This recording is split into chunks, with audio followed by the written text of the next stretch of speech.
Teka maksud puzzle ini. Wake. Kau faham lah. Wake. Wake. Awake. Wake. Week. Macam mana ni? Wake up. Betul. Lunch time. Salah. Next. Dia boleh jadi makanan, dia boleh jadi benda juga. Square lunch. Salah. Next. Lunchbox. Betul. Sekejap. Salah. Next. Job scope. Salah. Next. Okay, baik Kak Lia. 3. In job. Next. Inside job. Betul. Roadside. Salah. Next. Nah. Crossroad. Betul.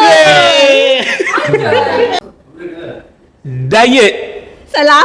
Oh elah, apa benda sih? Dine in. Salah. Tak boleh weh. Boleh. Next. Sumpah tak tahu apa-apa. Eat. Berapa perkataan? Dia ada 3 perkataan. Do not eat. Salah. Do not eat. Salah. D tu kalau merah, ready to eat. Betul. What?